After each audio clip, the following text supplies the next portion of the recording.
समाधि हो जाए। आठवां भाव आपकी समाधि है, सातवां आपका ध्यान है। देखिए कितने अच्छे तरीके से रिलेट करके रखा गया है इन चीजों को।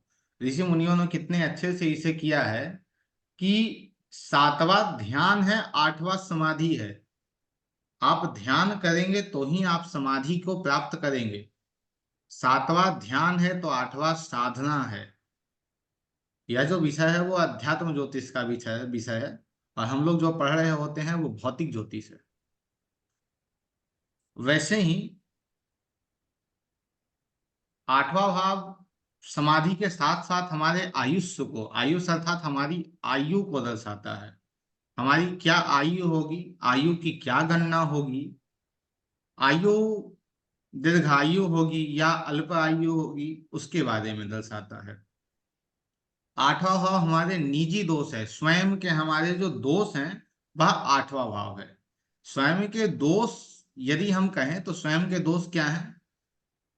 हमारे खुद के दोष, जो हमारी असफलताएं हैं, वो कौन बताता है? वो आठवां भाव बताता है। वसीयत को आठवां भाव देता है।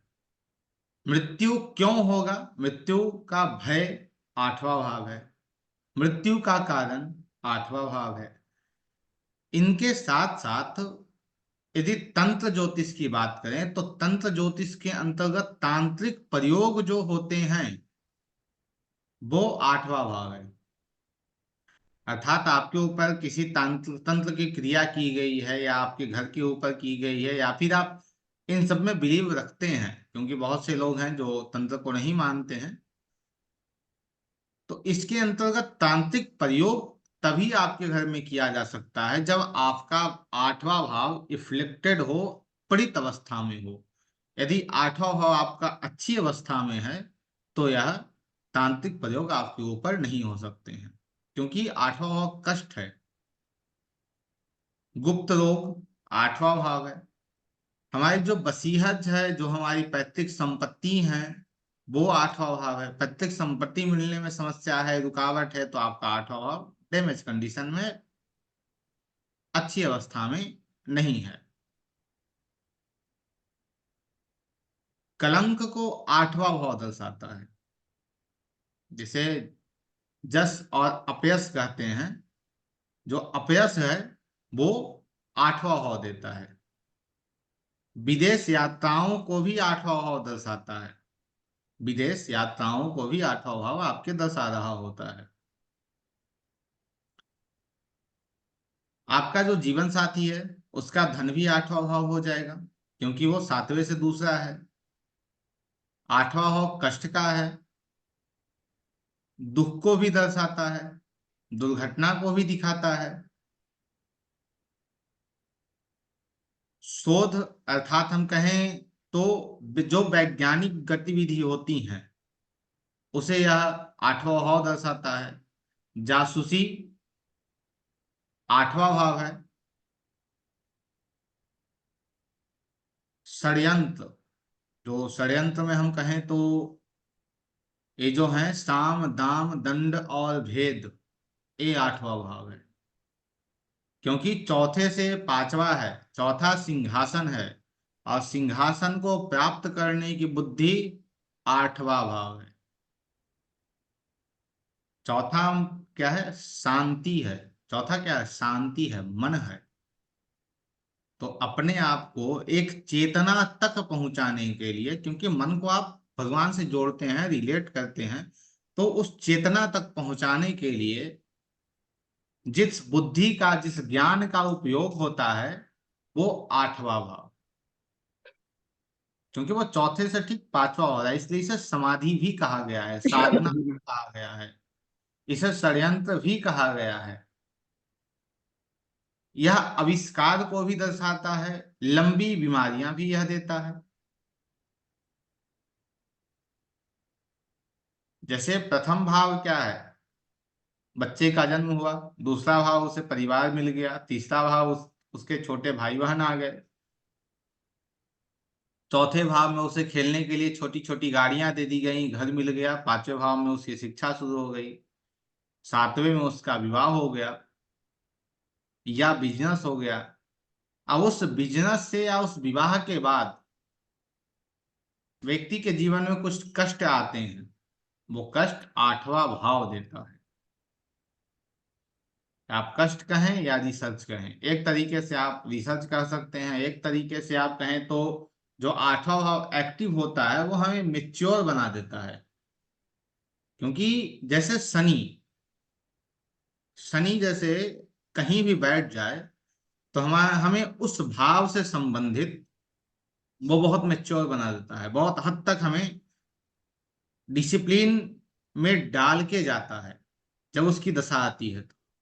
वैसे ही आठवां भाव जो है वो कष्ट ना समझ के आप इसे ऐसे समझे तो ये आपको ये मेच्योर बनाने का कारक होता है, आपको स्टेबल करने के लिए आता है कि भाई आपको सीधे खड़े हो जाना है।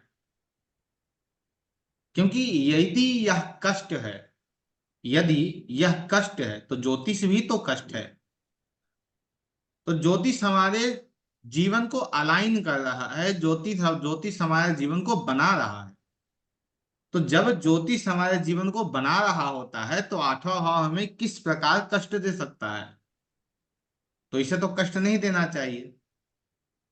तो आठवां भाव कष्ट ना देकर हमें एक ऐसे पथ पे चलाता है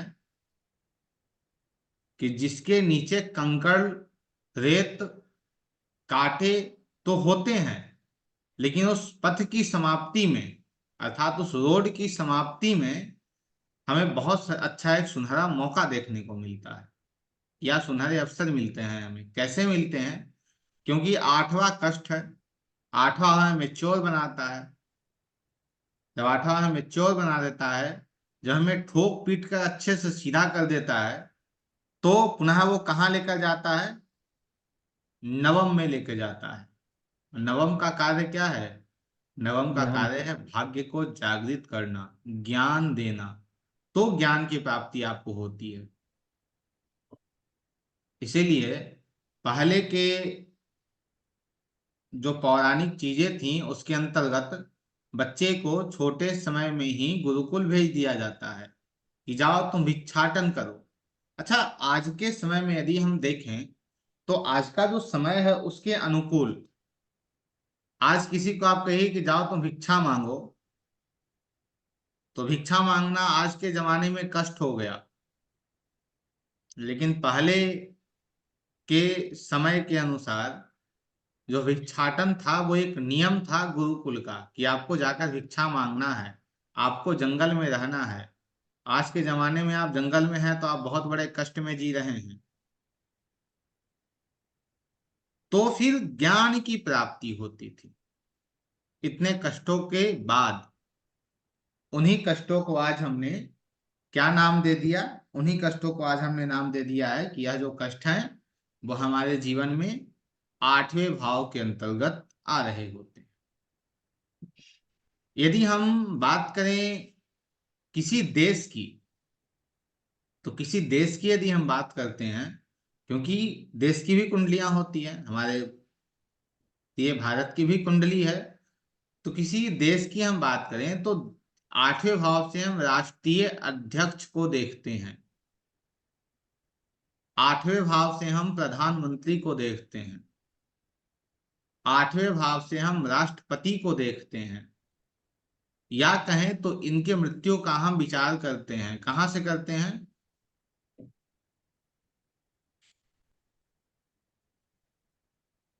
जो देश की कुंडली है उससे इनका विचार किया जाता है।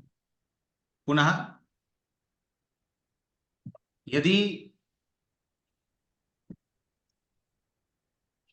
सरकार कब तक चलेगा या कौन सी सरकार कब डूब जाएगी, इसका भी विचार हम आठवें भाव से करते हैं।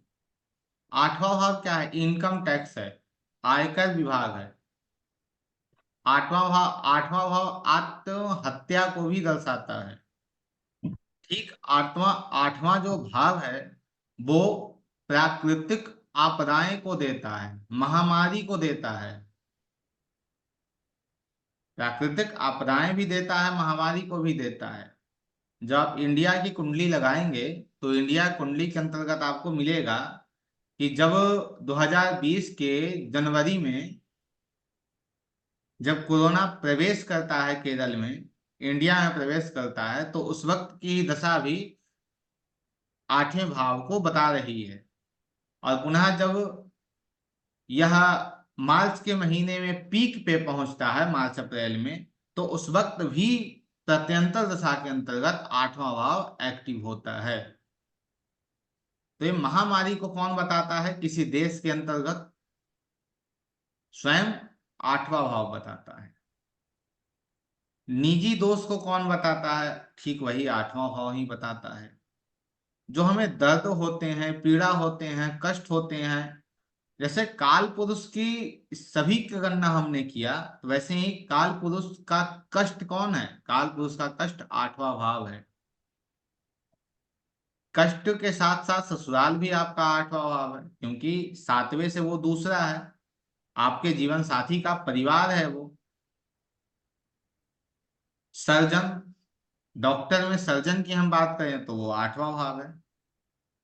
डॉक्टर भी आठवें भाव से आते हैं। दुर्घटनाएं आठवां भाव है।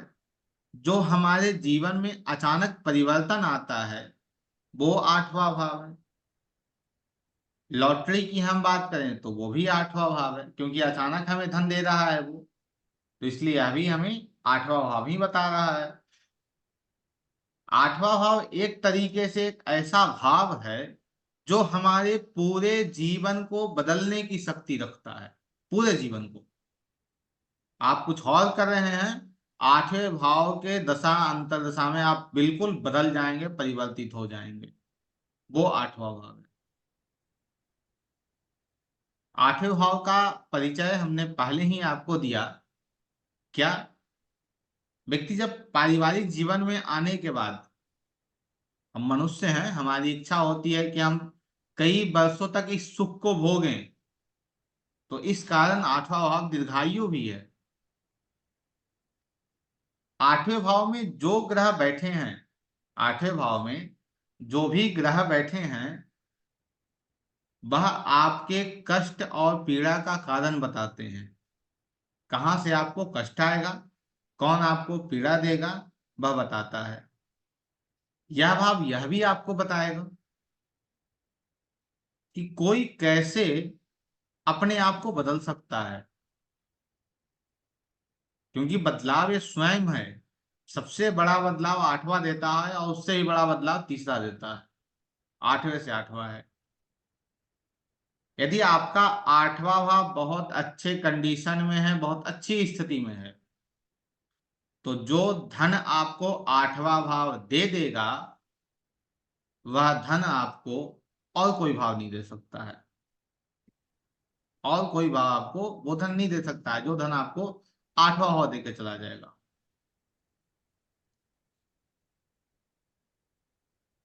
यदि अब हम अपने पुनः जो रूल है उस पर लौटते हैं।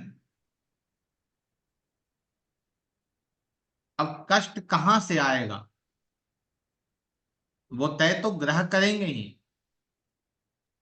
ग्रह के साथ साथ उसका चयन कौन करेगा? उसका चयन कुंडली में जो बैठे ग्रह हैं वो भी करेंगे। कहाँ के वो स्वामी है वो करेंगे। जैसे दूसरे भाव का स्वामी आठवें में आ गया, तो सबसे पहले आपके शब्द क्या होंगे? दूसरा भाव क्या है? धन है, परिवार है, कुटुंब है। आप कहेंगे परिवार कुटुंब सभी कहाँ चले गए? परिवार कुटुंब सभी कहाँ गए? कष्ट में चले गए, अष्टम भाव में चले गए, जो अच्छे नहीं है, बहुत खराब माने जाते हैं। इसे धन नहीं मिलेगा। क्यों नहीं मिलेगा? क्योंकि दूसरे का स्वामी आठवें में गया है। धन कहाँ चला गया? आठवें में, कष्ट में चला गया, अर्थात यह भी जो व्यक्ति है वो दरिद्र होगा, इसके पास धन नहीं होंगे। लेकिन यह भी आपको दर्शा रहा है कि आठवां भाव ज्योतिष है, आठवां भाव टैक्स है, आठवां भाव सर्जन है, आठवां भाव दहेज है। इन सब के माध्यम से इस व्यक्ति को धन की प्राप्ति हो सकती है। जितने ग्रह आठवें में बैठते हैं वो ठीक अपनी सातवीं दृष्टि से दूसरे भाव को देखते हैं। तो वो सभी बता रहे हैं कि भाई धन तो मिलेंगे। यदि तीसरे का स्वामी, दूसरे भाव का स्वामी वहां बैठा तो कौन कष्ट में चला गया? परिवार कष्ट में चला गया। आप यहाँ यह भी कह सकते हैं कि इस व्यक्ति का जो परिवार होगा वो ज्योतिष तंत्र में ही जुड़ा होगा। ज्योतिष तंत्र, टैक्स, इन सब से संबंधित ही कार्य को करता होगा, उससे ही धन की प्राप्ति होती होगी। अब तीसरा भाव है, तीसरे भाव का स्वामी कहाँ? आठवें में गया। आपका जो छोटा भाई है, छोटी बहन है, वो कष्ट में चली गई या कष्ट में चला गया।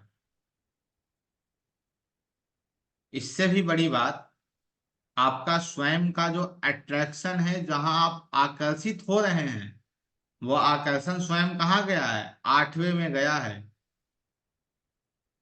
आप ज्योतिष की ओर आकर्षित हैं, आप कष्ट की ओर आकर्षित हैं। जिस व्यक्ति को अपने निजी दोष को सुनना बहुत अच्छा लगता है कि भाई मेरे बहुत दोष हैं, तो उस व्यक्ति को बनने से कोई नहीं रोक सकता है। तो तीसरा भाव क्या है? अट्रैक्शन है। आठवां भाव क्या है? आपके निजी दोष हैं। तो आपको निजी अपने दोस्त को ही सुनना अच्छा लगता है कि चलो भाई ठीक है, हमें ये चीजें हैं, उससे हम सुधार करेंगे।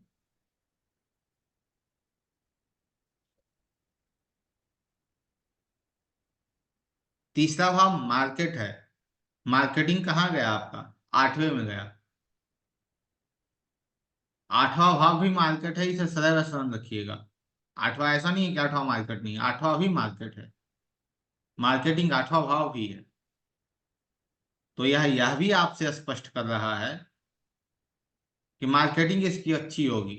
लेकिन वहां आप क्या कह देंगे कि भाई नहीं, ऐसा नहीं है, ये जो है वो कष्ट में ही रहेगा। तीसरे का स्वामी आठवें में चला गया, इसका तो पराक्रम ही आठवें में चला गया, इसके पास तो कुछ रहा ही नहीं, इसके पास साहस ही नहीं है, ये भयभीत रहता होगा, यह निर्बल होगा। बहुत सारे प्रेडिक्शन आप वहां दे सकते हैं। लेकिन इनसे भी बहुत अच्छे अच्छे प्रेडिक्शन आपके पास हैं, जिसे आप वहां रखकर उस व्यक्ति को मोटिवेट भी कर सकते हैं। क्योंकि जो ज्योतिष के आचार्य हैं, जो ज्योतिष को समझने वाले हैं, उनका सिर्फ यह काम नहीं है कि वो आपको प्रेडिक्शन दे दें, उपाय बता दें, बस। ऐसा बिल्कुल नहीं है। आपका कार्य है कि उस व्यक्ति जो आया है आपके पास, जब वो आपके पास से जा रहा हो तो रिचार्ज होकर जाए।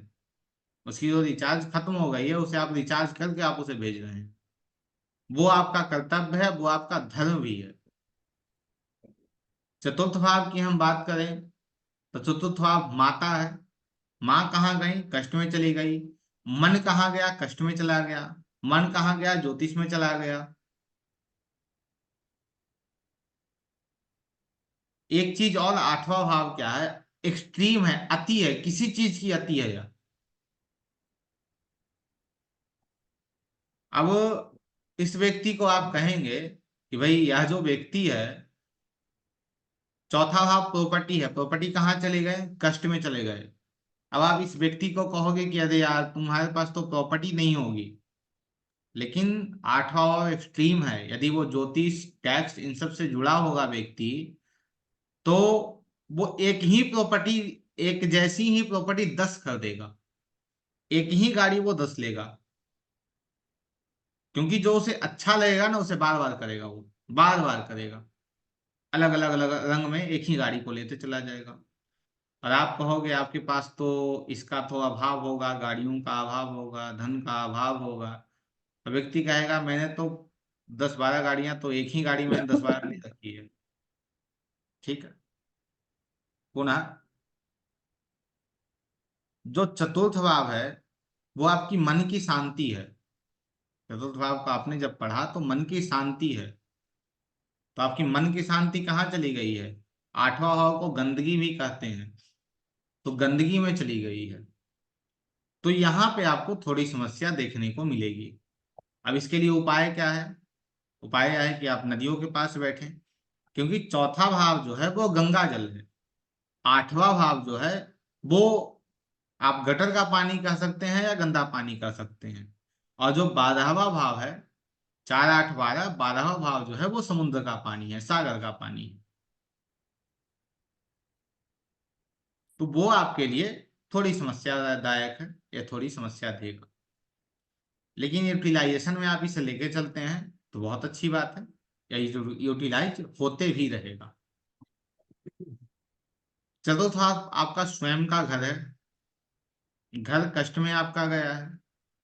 तो आप टैक्स, ज्योतिष, इंश्योरेंस, सर्जन, इन सब से संबंधित यदि आप कार्य कर रहे हैं तो आपके जीवन में विशेषकर कोई समस्या ज्यादा देखने को नहीं मिलेगी। गुप्त स्थान है 8वां भाव।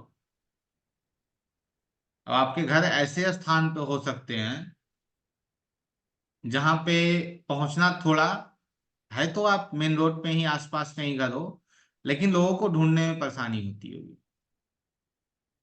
तो यहाँ से बहुत अच्छे अच्छे प्रेडिक्शन यहाँ से निकाल आप सकते हैं। पंचम भाव, पंचम भाव आपकी शिक्षा है। शिक्षा कहाँ गया है? 8वें में गया है। अब व्यक्ति सर्जन की पढ़ाई करेगा, व्यक्ति आयकर विभाग में जाएगा, लेकिन वहां पे हमारे का क्या प्रेडिक्शन होगा? इसकी जो शिक्षा है वो तो नहीं चल पाएगी। 5वें का स्वामी 8वें में चला गया, शिक्षा इसकी कष्ट में चली गई है। 5वां आपका संतान है, वहां प्रेडिक्ट आप करेंगे संतान आपका कष्ट में चला गया है, संतान आपका कष्ट में चला गया है। संतान की बुरी आदतें होंगी, क्योंकि 8वां भाव बुराइयों को दर्शाता है। 8वां भाव मृत्यु का है, तो आप वहां कहेंगे भाई आपके संतान को मृत्यु का भय होगा, तो मृत्यु का भय तो सभी को है।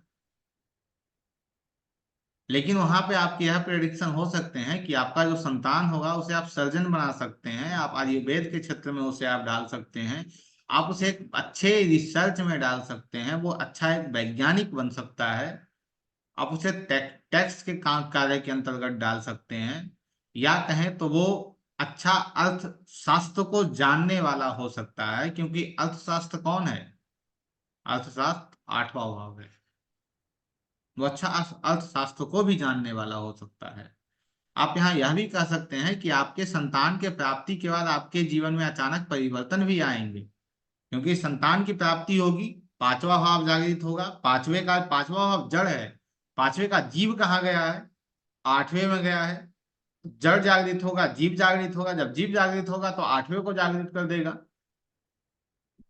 और जब 8वां जागृत होगा तो अचानक परिवर्तन आपके जीवन में आ जाएंगे।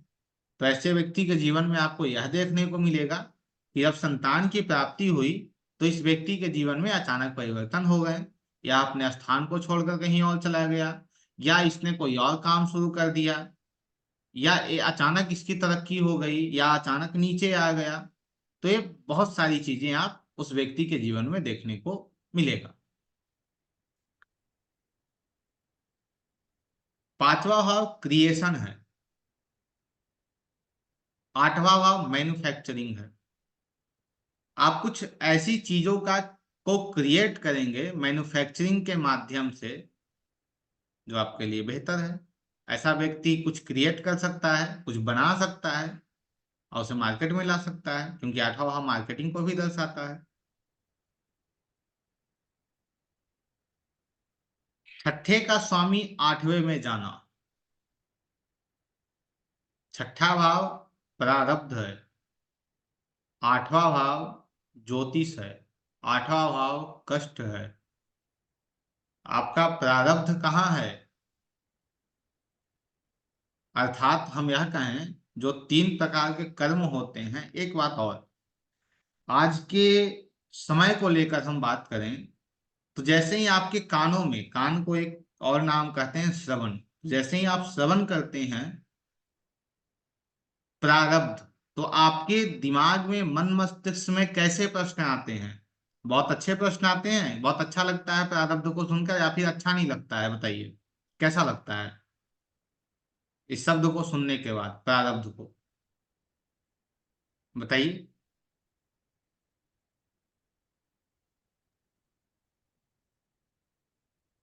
सर, प्रारब्ध मीन क्या? प्रारब्ध। प्रारब्ध। प्रारब्ध वह है जो आपने पूर्व जन्म में कार्य किया है, उससे संबंधित चीजें आपको इस जन्म में मिलेंगी, उसे ही प्रारब्ध कहते हैं। तो इस शब्द को सुनने के बाद लगता है, क्योंकि प्रारब्ध अर्थात अरे यार, ये तो मेरे प्रारब्ध में ही था, इसलिए मेरे साथ ऐसा हुआ। तो प्रारब्ध को लोग अच्छे नजरिए से नहीं देखते हैं, क्योंकि उन्हें खुद विश्वास होता है कि मैंने अपने पूर्व जन्म में कुछ अच्छे काम नहीं किए हैं।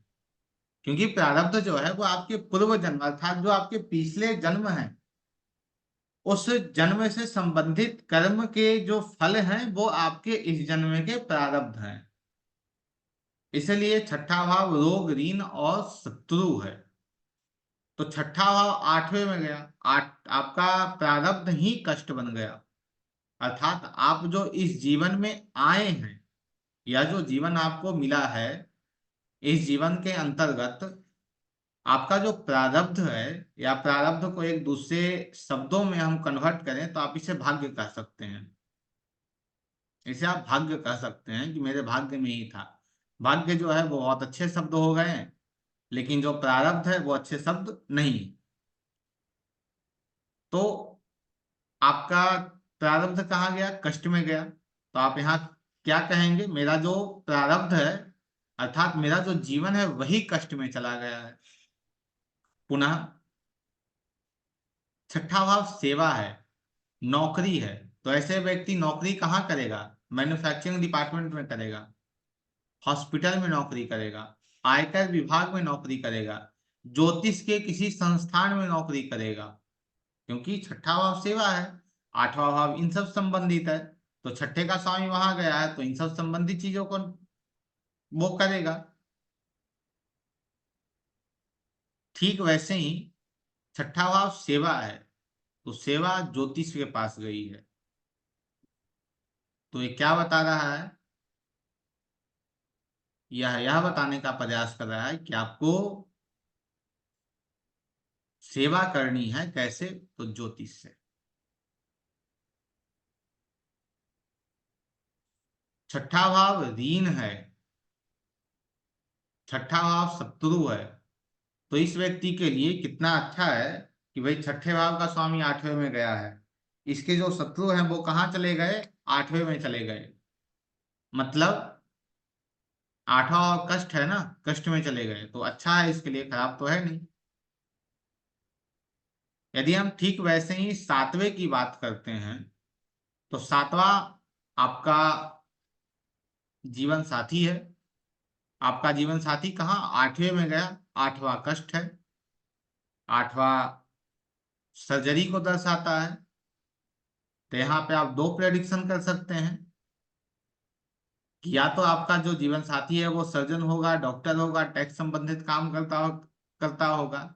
या आप यहाँ पे यह प्रेडिक्शन कर सकते हैं कि जब आठवें भाव की दशा अंतर्दशा आएगी, तो उसके अंतर्गत आपके पार्टनर की सर्जरी हो सकती है।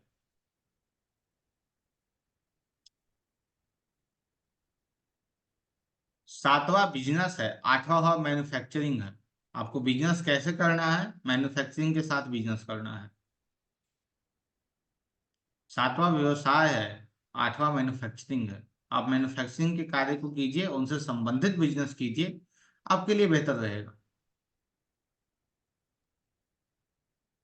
आप बिजनेस कीजिए तो ज्योतिष संबंधित चीजों का बिजनेस कीजिए, वो आपके लिए ठीक है। आठवां भाव विदेश यात्रा को भी दर्शाता है। आठवां भाव विदेश यात्रा को भी दर्शाता है।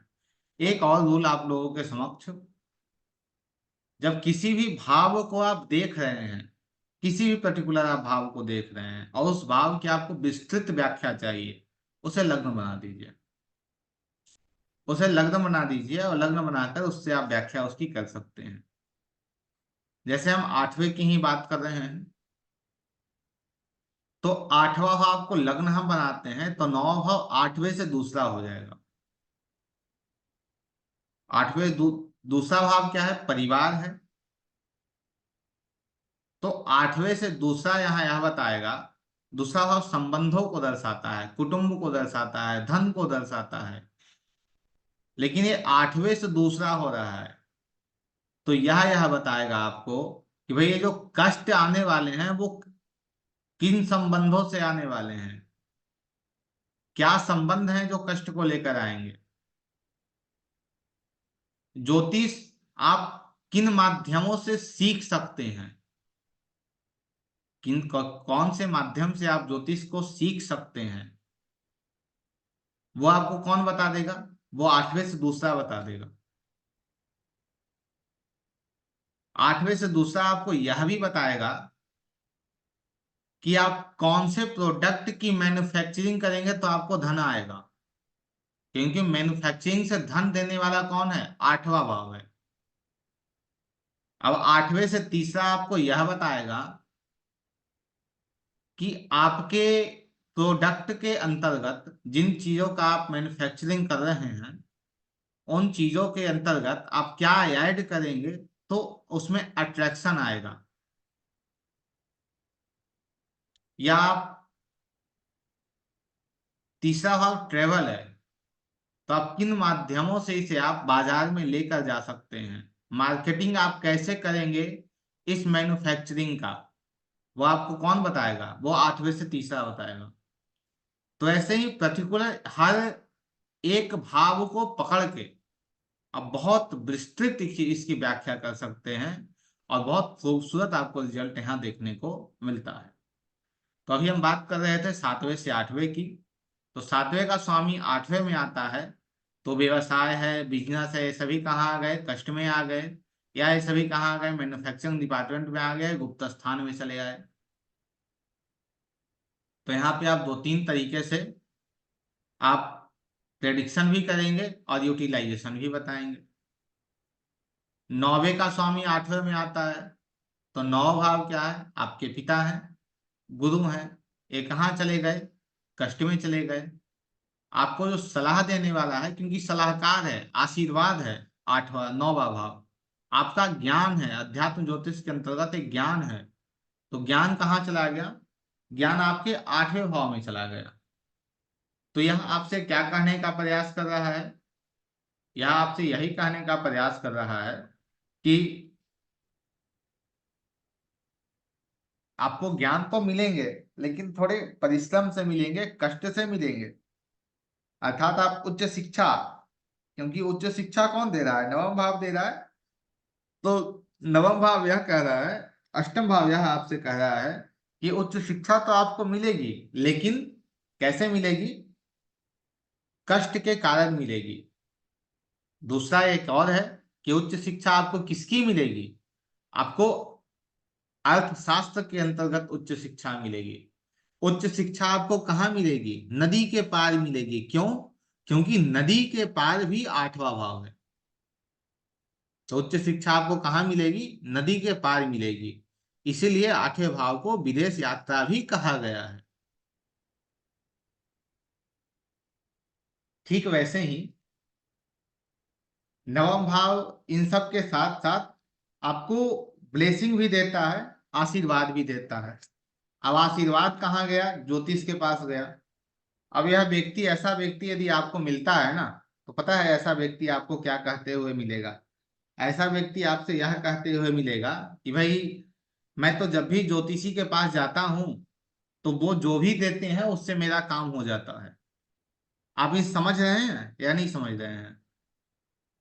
आशीर्वाद ज्योतिष के पास गया है, ज्योतिषी आपको जो दे देगा वो आपको आपका काम कर जाएगा। और आपको लगेगा अरे भाई वो जो एस्ट्रोलॉजर थे वो बहुत अच्छे थे, लेकिन आपको यह दिख रहा है कि भाई वो तो अच्छे थे ही, लेकिन उनसे भी बेहतर यह था कि मेरे कुंडली में नवम का स्वामी अष्टम में गया है। नवम पिता है, पिता को कष्ट होगी, ये छोड़ने वाली बात नहीं है, पिता को कष्ट होगी। ठीक वैसे ही आगे बढ़ते हैं, दसम का स्वामी अष्टम में आना। दसम भाव आपका प्रोफेशन है, प्रोफेशन आपके अष्टम भाव में गया है, कष्ट में गया है। अब अष्टम में जाने के कारण दसम को आपसे यह कह रहा है कि भाई यदि आपको प्रोफेशन करना है तो आप आईटी सेक्टर में करें, क्योंकि आईटी सेक्टर कौन है, 8वां भाव है। या आप टैक्स में काम करें, आप इंश्योरेंस का काम करें, आप दूसरों के पैसे से काम करें, या आप दूसरों को पैसे से काम करें, या आप ऐसे किसी कार्य में काम करें जहां बंधन का काम हो रहा हो, जहां बंधन का, क्योंकि जेल तो है 12वां भाव है ही, लेकिन जेल 8वां भाव भी है। तो इन सब से संबंधित आप काम करें तो आपको धन की प्राप्ति होगी या उसमें आपको उन्नति मिलेगी। अन्यथा आप किसी और काम को कर रहे हैं तो आपके जीवन में क्या आएगा, कष्ट आएगा। आपके जब भी आप कोई काम को शुरू करें उसमें रुकावटें आ जाएंगी, अचानक आपको परिवर्तन करना पड़ जाएगा, अचानक उसमें समस्याएं आ जाएंगी, या फिर जो भी काम को आप करोगे आप में एक छोटी सी खामी हो सकती है, वो क्या, कि आप कोई भी काम को बड़ा विस्तार ले जाओगे। इतना छोटा नहीं है, बहुत बड़ा हमें करना है, आप ऐसा ले जाएंगे और उससे भी आपको समस्या देखने को मिल जाएगी, वहां भी आपको समस्या मिलेगी, क्योंकि ये स्ट्रीम है। 8वां भाव एकाएक चीजों को बढ़ा देता है, तो वहां आपको समस्या है। अब प्रोफेशन 10वां भाव है, 8वां भाव लॉटरी है। अब आप धन जहां लगाएंगे काम करने के लिए, अब वहां आपकी इच्छा होगी, अरे यार ये जो मैं काम कर रहा हूं ना, इससे तो कम से कम एक बार में 10 CR कम से कम निकल जाना चाहिए। अब 10 CR के चक्कर में वो 10 CR भी चला गया, ऐसी स्थिति आपके साथ बन जाएगी। तो यह भी देखने की आवश्यकता है। तो अष्टम भाव में यदि दशम का स्वामी आया है तो आप उन्हीं कार्यों को करें जो अष्टम भाव आपको निर्देश कर रहा है।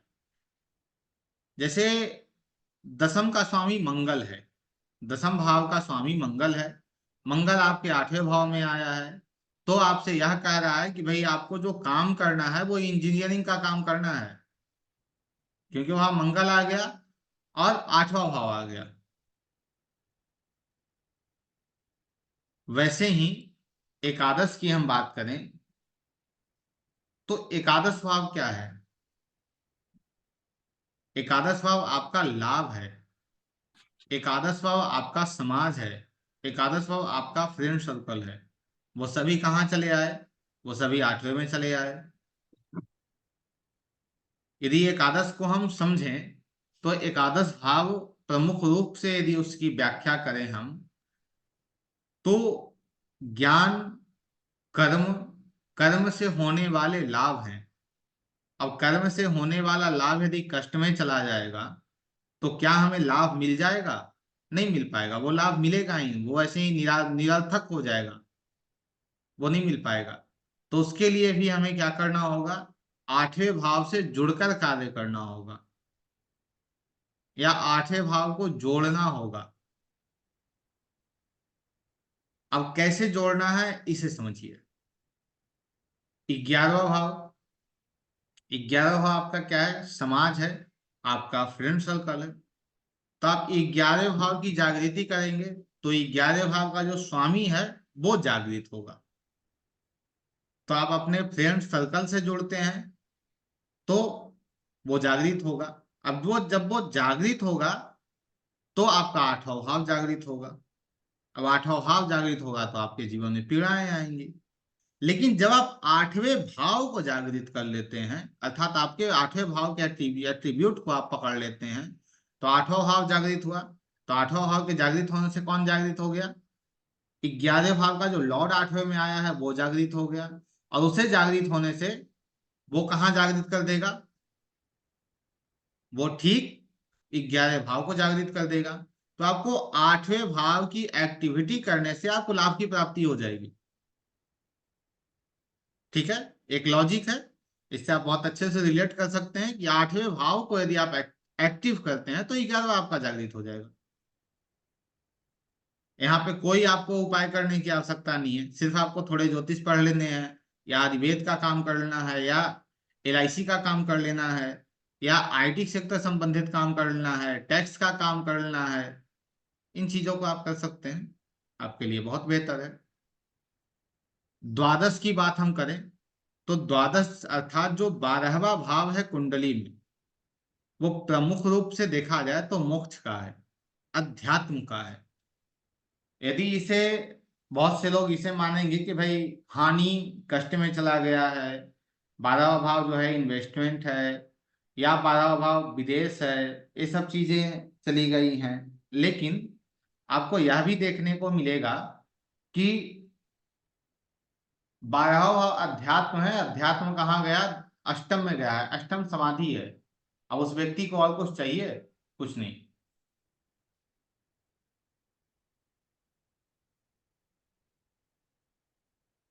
अध्यात्म को क्या चाहिए? समाधि चाहिए, साधना चाहिए। अब उसे वही मिल गया, और जब उसे वही मिल गया है तो उसे और कुछ की आकांक्षा ही नहीं, और कुछ फिर उसे चाहिए ही नहीं। यदि भौतिकता में हम बात करें तो 12 भाव को हम क्या कहते हैं? बेडरूम कहते हैं। बेडरूम आपका कहाँ गया है? 8वें में गया है, तो आपके दाम्पत्य जीवन में पीड़ा आएगी। अब उसके लिए क्या करना है आपको? पुनः 8वें भाव को आप पकड़ लीजिए, आपके दाम्पत्य जीवन में पीड़ाएं नहीं आएंगी। तो ये जो है यह 12 भाव की आपकी व्याख्या है। 12 भाव का स्वामी यदि 8वें में आते हैं तो वो कैसे काम करते हैं। लेकिन यह ध्यान रखने की आवश्यकता है, विशेषकर यह निश्चित रूप से, कि जब भी आप इसकी व्याख्या कर रहे हैं तो फॉर्मूला के साथ साथ फॉर्म को बिल्कुल नहीं भूलना है। फॉर्म को सदैव आपको स्मरण में रखना है। यदि फॉर्म आप भूल जाते हैं तो बहुत सी त्रुटियां आपको देखने को मिल जाएंगी। यहाँ तक कोई प्रश्न हो तो बताइए, अन्यथा फिर हम आगे बढ़ें। सर फर्स्ट लॉर्ड का क्या बताया था? मेरा फोन आ गया था तब। प्रथम भाव की हमने व्याख्या ही नहीं की है अभी तक। नहीं ठीक है, किया है, बताइए। नहीं बता रहे हैं। हम्म।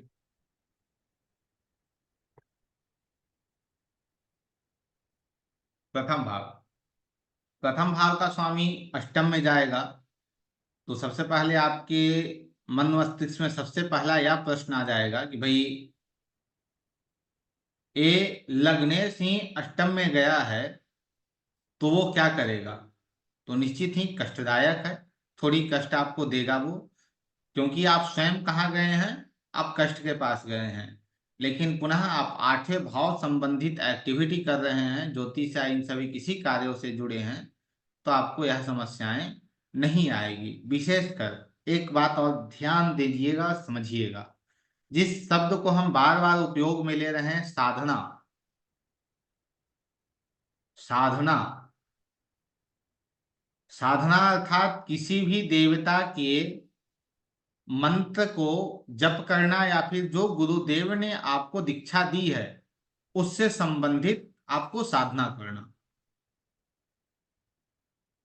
यदि आप ऐसा कार्य कर रहे हैं तो आपको 8वें भाव संबंधित कोई पीड़ाएं देखने को नहीं मिलेगी। इसलिए ध्यान रहे कि जब कोई भी व्यक्ति ज्योतिष को कर रहा होता है, कोई भी व्यक्ति जो ज्योतिष को पढ़ रहा होता है, या ज्योतिष से फलादेश कर रहा है, या ज्योतिष से कोई भी कार्य कर रहा है, तो उसके लिए जो गुरुदेव हैं वो सदैव उसे बताते हैं कि बेटा आपको साधना भी करने की आवश्यकता उतनी ही है। यदि आप साधना नहीं करते हैं तो आपको, आपका जो ज्योतिष है वो पूर्णतः सफल नहीं हो पाएगा। क्योंकि ज्योतिष से ज्योतिष तो आप कर ही रहे हैं, 8वें भाव को यूटिलाइज आप कर रहे हैं, या फिर 8वां भाव जो है वो आप यूज में ले रहे हैं। लेकिन आप जब साधना करते हैं तो आप अपने ज्योतिष को ही बल दे रहे होते हैं, अपने अष्टम भाव को ही बल दे रहे होते हैं। 4, 8, 12 मोक्ष त्रिकोण है। 4, 8, 12 मोक्ष त्रिकोण है। ज्योतिष को मोक्ष त्रिकोण में रखा गया है। ज्योतिष भौतिकता के लिए बिल्कुल नहीं है, ज्योतिष अध्यात्म के लिए है।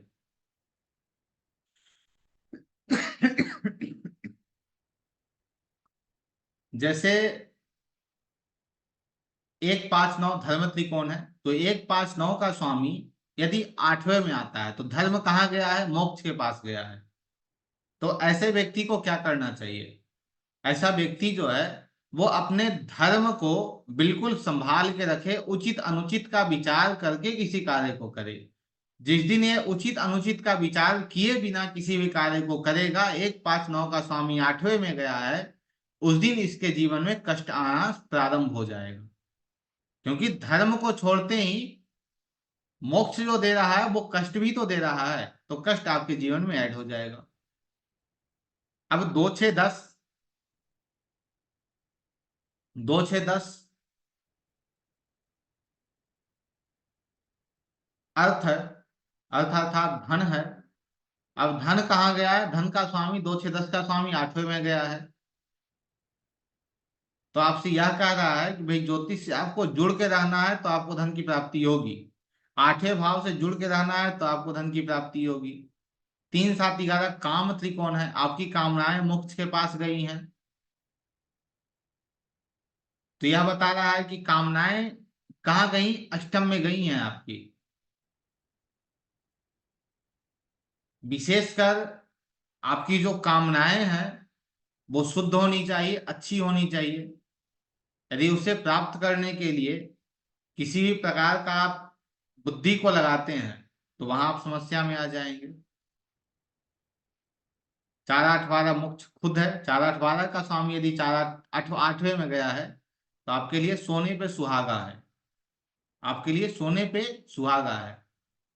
क्योंकि पहले हमने व्याख्या की कि चौथे का स्वामी यदि 8वें में आता है तो मन की शांति साधना के पास चली गई, मन की शांति समाधि के पास चली गई।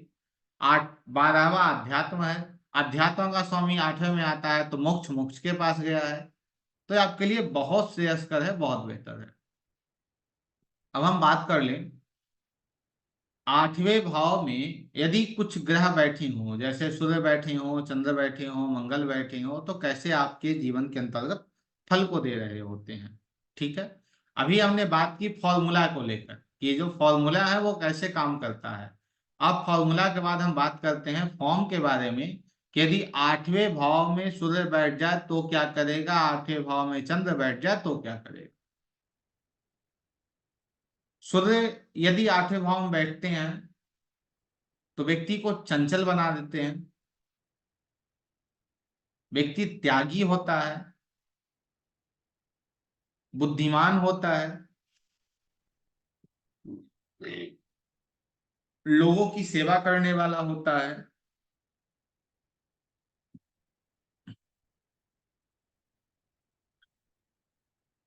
सदा अपने जन्म स्थान से दूर रहता है,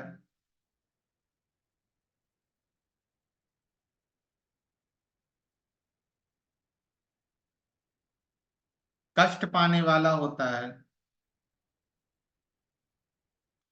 संतान को या आंखों में कोई समस्या होती है,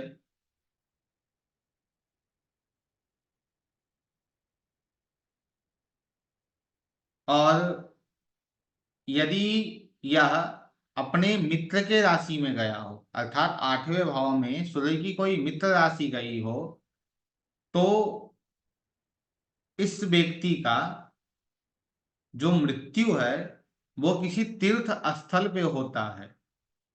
यदि इसके शत्रु की राशि 8वें भाव में गई हो तो ऐसे व्यक्ति की मृत्यु बिजली या सांप के कारण होती है। ठीक है, अब हम चंद्रमा की बात करते हैं। यदि 8वें भाव में चंद्रमा आते हैं तो यह मन कहाँ गया है? अष्टम में गया है। यह मानसिक विकार देते हैं, मानसिक कष्ट देते हैं,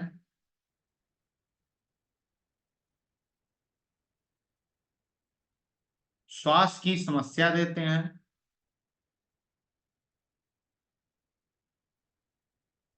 ऐसा व्यक्ति दान करने में चतुर होता है, दान करता है,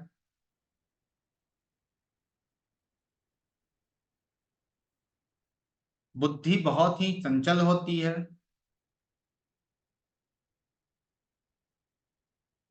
यदि चंद्रमा पीड़ित अवस्था में हो तो जातक को कष्ट होते हैं, या कहें तो बाल्य अवस्था में मृत्यु की आशंका होती है, या हम कहें तो बाल्य अवस्था में मृत्यु की आशंका होती है।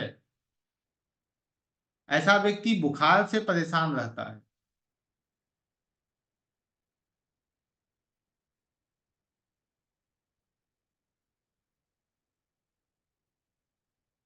और आशंका होती है कि ऐसे व्यक्ति की जो मृत्यु है वो जल में होती है, या श्वास के रुक जाने के कारण, या बुखार के कारण। ऐसे व्यक्ति की मृत्यु श्वास के रुक जाने के कारण, बुखार के कारण या जल में डूबने के कारण होती है।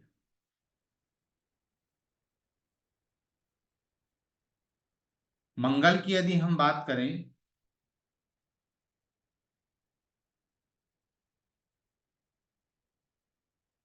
आठवां भाव एक तरीके से देखा जाए तो सातवें से दूसरा है, तो यह भोग को भी दर्शाता है। मंगल शरीर है, तो मंगल यदि आठवें में जाता है तो ऐसा व्यक्ति क्या होता है, भौतिक चीजों को भोगने वाला होता है। भौतिक चीजों को भोगने वाला होता है। मंगल शरीर है, शरीर कहाँ गया, आठवें में गया है। तो ऐसा व्यक्ति का यदि हम बात करें स्वरूप की, तो अच्छा नहीं माना जाता। अच्छा नहीं माना जाता अर्थात उसका जो चित्र होता है, उसका जो स्वरूप होता है वो अच्छा नहीं होता है, दिखने में अच्छा नहीं है,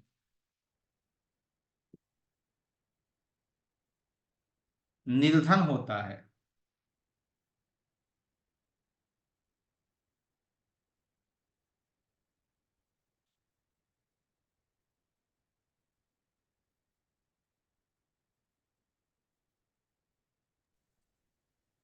ऐसे व्यक्ति की मृत्यु या तो अग्नि या किसी शस्त्र के कारण, अग्नि या किसी शस्त्र के कारण,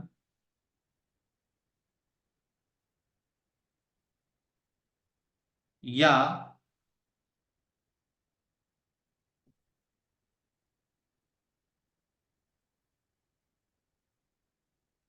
शल्य चिकित्सा के अंतर्गत व्यक्ति की मृत्यु, शल्य चिकित्सा अर्थात कोई ऑपरेशन के अंतर्गत व्यक्ति की मृत्यु होती है।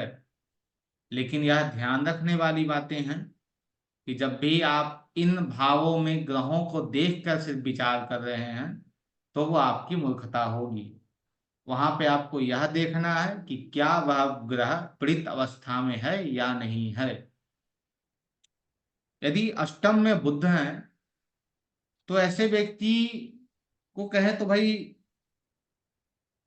धन का खजाना मिल जाता है, क्योंकि आठवें में यदि बुध हो तो ऐसे व्यक्ति के पास करोड़ रुपए निश्चित आते हैं, कभी ना कभी पूरे जीवन के अंतर्गत अच्छा धन आता है इसके पास।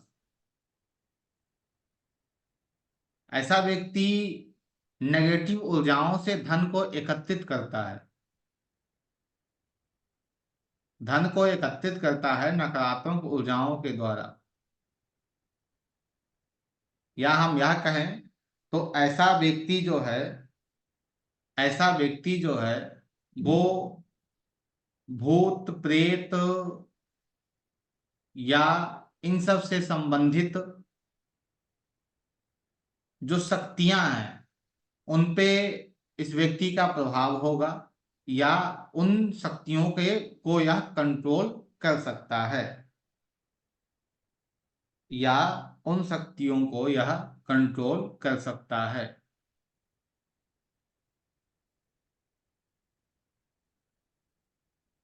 ऐसा व्यक्ति सुंदर होता है, सत्यभाषी होता है, सत्य बोलने वाला होता है। लेकिन इसके सत्य में एक और समस्या होती है कि यह जो सत्य बोलता है ना, वो थोड़े कटु हो जाते हैं, और कटु होने के कारण यह कुछ भी बोल देता है कि भाई ऐसा है कि भाई तुमने ऐसा किया। जब वो व्यक्ति बोलता है यार ऐसी इतना तो सत्य नहीं बोलना चाहिए, तो बोलता है नहीं कोई बात नहीं, मैं सत्य बोलता हूँ, मैं सत्यवादी हूँ, मैं बोलता हूँ।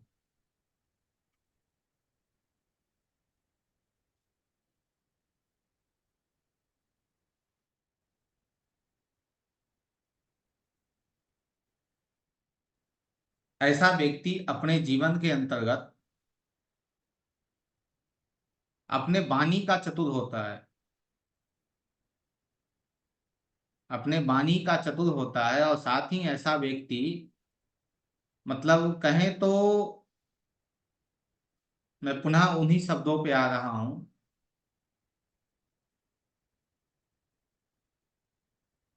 इसके पास एक ऐसी एनर्जी होती है जिससे वह लोगों के बारे में जान सकता है, या फिर इसे एक एहसास होता है, एक इसे ऐसी शक्तियां होती हैं इसके समक्ष जो इसे एहसास करा दें या फिर चीजों को बता दें, समझा दें, या स्वयं ये जिन बातों को बोल रहा हो वो कहीं ना कहीं इसके दिमाग में पीछे से आ रहा होता है। अब हम बात करें अष्टम में यदि गुरु हैं तो, अष्टम में यदि गुरु हैं तो उत्तम तीर्थ को देने वाले होते हैं। ऐसा व्यक्ति नित्य तीर्थ करता है, तीर्थों पे घूमता है, योगाभ्यास करता है।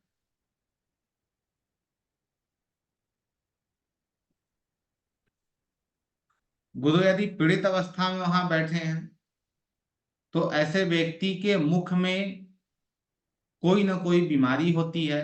ऐसा व्यक्ति क्रोधी होता है, धूर्त होता है,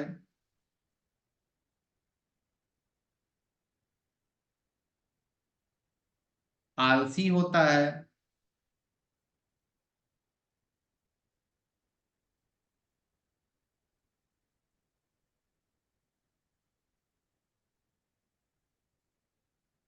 लेकिन यदि गुरु अपने ही राशि में या अपने मित्र की राशि में आठवें में बैठे हों तो व्यक्ति की मृत्यु तीर्थ में होती है। यदि वो कर्क राशि में हो तो व्यक्ति की मृत्यु अधिक परिश्रम करने के कारण होती है।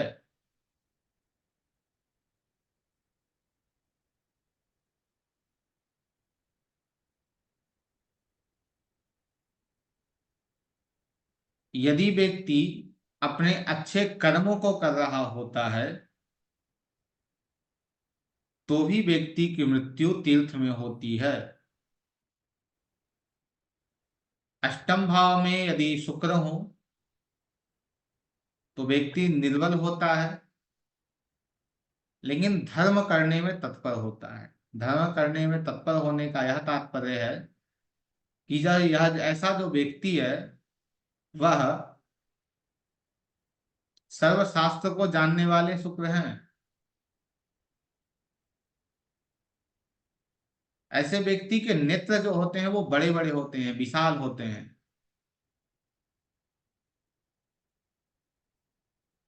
ऐसा व्यक्ति धनी होता है,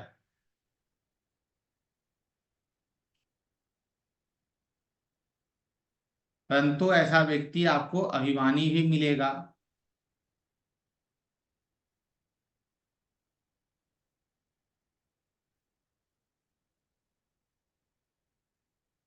ऐसा व्यक्ति का जन्म अपने कुल को पवित्र करने के लिए होता है।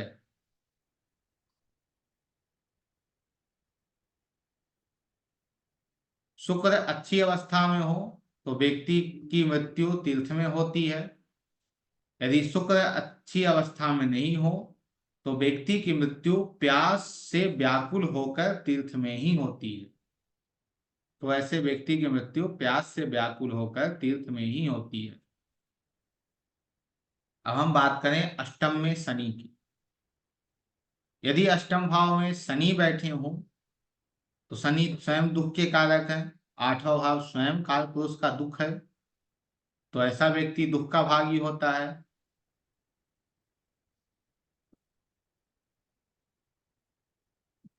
नीच कर्म को करने वाला होता है। नेत्र के रोग उसे हो सकते हैं, गुप्त रोग उसे हो सकते हैं। यदि हम कहें तो नाना प्रकार के अर्थात अनेक प्रकार के उसे रोग होंगे। यदि शनि और पीड़ित अवस्था में हो, शनि को राहु देख रहा हो, केतु के हो या मंगल हो, तो ऐसा व्यक्ति विष खाकर या अग्नि में जलकर मरता है।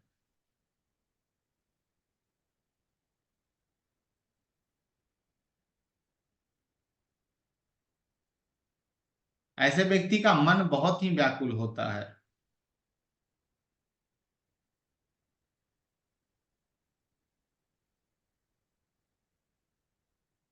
यदि शनि के ऊपर गुरु की दृष्टि हो, शुभ ग्रहों की दृष्टि हो, तो कुछ हद तक इस व्यक्ति का जीवन ठीक होता है। अष्टम भाव में राहु, यदि अष्टम में राहु है तो ऐसा व्यक्ति 2 में, 8 में, 9 में और 12 में, जिसे मैं सदैव कहता हूं कि राहु अच्छे फल नहीं देते हैं। 2, 6। 2, 8, 9 और 12, ऐसा व्यक्ति पाप में कहें तो निरत रहता है। निरत को यदि हम अच्छे से समझ पाए तो ऐसा व्यक्ति निश्चित ही पाप में लगा रहता है, कुछ ना कुछ पाप के कर्मों को ही करता है, दुर्बल होता है, कायर होता है। लेकिन धन ऐसे व्यक्ति के पास होते हैं। और 8वां भाव क्या है? तंत्र है। राहु क्या है? स्वयं तंत्र है। तो ऐसा मायावी होता है, माया को जानने वाला होता है, तंत्र को जानने वाला होता है। कर्म ही इसके अच्छे नहीं होते हैं, लेकिन कर्म अशुद्ध होते हैं, कर्म अच्छे नहीं होते हैं, आयु थोड़ी होती है।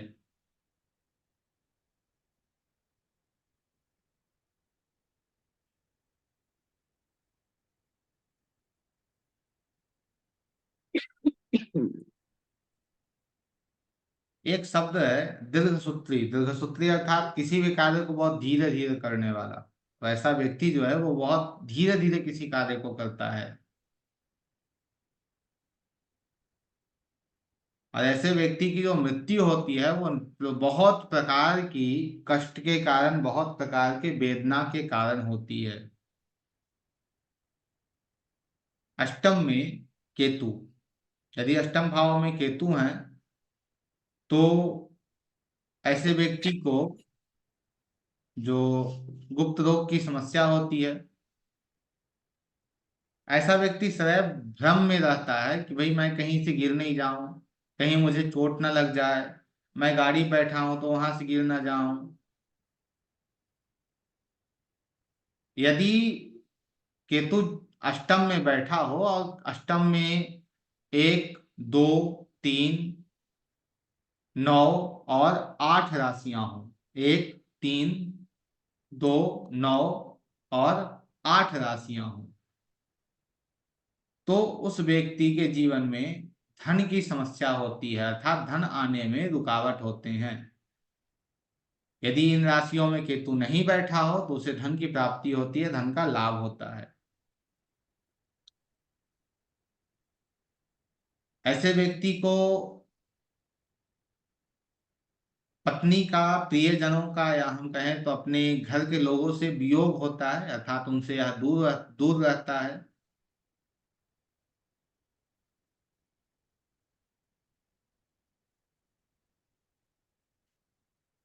ऐसा व्यक्ति भी कहें तो नाना प्रकार की वेदना के कारण मृत्यु को प्राप्त करता है, अर्थात नाना प्रकार के कष्ट के कारण ऐसा व्यक्ति मृत्यु को प्राप्त करता है। ये जो है ये आपके हो गए पूरे नवग्रह 8 भावों में।